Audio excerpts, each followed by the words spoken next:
Olahraga, pelatih Timnas U23 Indonesia Sintayong Saudara mengungkapkan tantangan skuad Garuda Muda jelang laga lawan Guinea dalam babak play-off menuju Olimpiade 2024 di Paris, Prancis.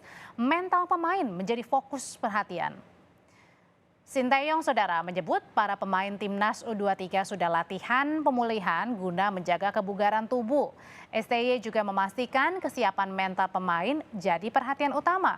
Indonesia harus menempuh babak play-off Olimpiade 2024 setelah kemarin menelan kekalahan di perebutan posisi ketiga Piala Asia U23 2024. 장거리 여행했고 피곤하고 해서 회복하면서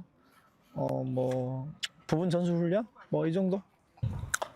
지금 보시다시피 옷도 우리가 두툼 잠바도 입고 있고 상당히 온도 차이 심하고 해서 선수들 몸 관리가 상당히 중요하고. Jika mampu mengalahkan Guinea U23 di play-off pada 9 Mei nanti, Timnas U23 Indonesia Saudara akan jadi wakil Asia terakhir yang masuk Olimpiade 2024 Paris. Sesuai ketentuan, pemenang play-off akan tergabung di Grup A. Grup A Olimpiade Paris saat ini telah diisi oleh Prancis, Amerika Serikat, Selandia Baru. Tetaplah di Sapa Indonesia Malam.